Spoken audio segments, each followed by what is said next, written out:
The whole reflection is about a movie. It's called The Terminal. As a matter of background, Tom Hanks plays this guy named Victor Dvorsky. And basically he's flying from his home country of Krakosia to New York, JFK Airport in New York City. And while he's in the air, there's a military coup in Krakosia, as a result of which Krakosia loses its diplomatic status. So he's forced to basically live in the airport lounge of JFK Airport for months. This movie is amazing in a way that I didn't appreciate when I was in my 20s.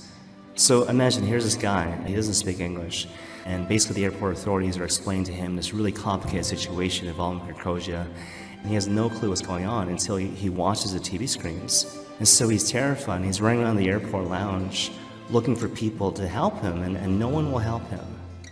I see that you're scared. I see that you're in need. I could help you, but I choose not to because I'm caught up in my own thing, and so indifference and sometimes overt hostility. I think about the Holy Family, Mary, Joseph, and obviously the child Jesus. What does Joseph want for his family? I just want someplace safe for my wife. I want someplace comfortable so Christ can be born. And he doesn't get that. Christ is born in this little manger, in this dingy little stable. Holiness in the midst of the people of God, and people don't recognize them. They don't recognize Christ amongst the poorest of the poor. Now, another thing I didn't notice with regards to this movie, this recurring theme of waiting, which again is a very distinct biblical theme, especially when it comes to Christmas. We're waiting to process this thing which has just happened. We're waiting to digest these words which have just been said. We're waiting to figure out what to do next in the midst of these really chaotic times. This is precious time. This too is holy ground, and so we're meant to receive it as such. And you see this in the context of the movie.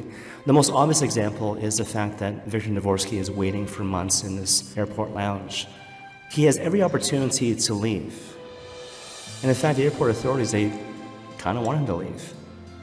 At a certain point, they say, well, look, at noon, the airport guards are going to leave, and you can just leave illegally. And he thinks about it, but then all of a sudden he realizes, no, there's something to be said about good process. There's something to be said about waiting until the appropriate time. I can force the issue and say I'm trying to be efficient, I'm trying to get things done, but in reality, it would be symptomatic of my own impatience. So when I think about it, I pray into it, I realize, no, the correct thing to do is to wait, even though I'm living in tension, even though I don't know what's going to happen next. Even for himself, he develops this romantic relationship with this really pretty flight attendant played by Catherine Zeta-Jones. The character's name is Amelia Warner. And then over the course of their many conversations, they talk about waiting. So she has this really great line. So she says, well, look, everyone is waiting. She says, everyone's waiting for something. But the difficulty, the real tragedy is a lot of people don't know what they're waiting for. For himself, he explains the reason why he's in New York to begin with. So basically, just to kind of paraphrase what he says is like, look, 1937, my father was reading this Hungarian newspaper, and he saw this photograph. It was a photograph of 57 really famous jazz musicians. And my father stared at this photo for 7 days. And all of a sudden, he had this idea in the back of his head, I want to get the signature of all these guys in this photo. And so my father started writing letters. And then he waited. My father waited for days and weeks and months and years. My father waited for 40 years. Then the signatures started coming in, one by one. And my father got all the signatures of all these men in this photograph, except for one, Benny Golson. And then my father died. And Benny Golson is playing in the Ramada Inn in New York City. And so Catherine Zeta-Jones, her character is taking this all in, and she's like, whoa, so you're going through all this stuff, you're doing all these things for your father? And then he says, there's a part of me that thinks that he's doing it for me. Now this gives rise to this really dramatic scene. It's the final scene in the movie.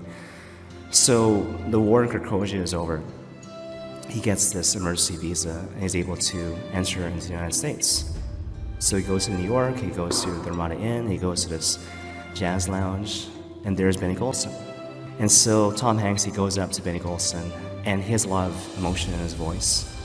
He explains the whole thing about his father. My father's a huge fan. Just wonder if I can get your signature. And at that moment, Benny Golson's like, wow, jazz fan, that's fantastic. And then he hears music playing in the background. And he's like, oh, you know what? We're about to start. Would you mind waiting? And Tom Hanks, he plays it perfectly in that scene, right? You look at his character. Like, he's not upset, he's calm, he's steady, he's not anxious, no suppressed anger. This quick moment of discernment. No, it is right that I sit here and I wait. Here's this guy, this iconic jazz musician. It is fitting and right that I sit here and listen to him do his thing. To understand why people cherish this man so much. To see him express the core of his being through the craft of song. And so yes, it is God's will that I sit here and listen to beautiful music.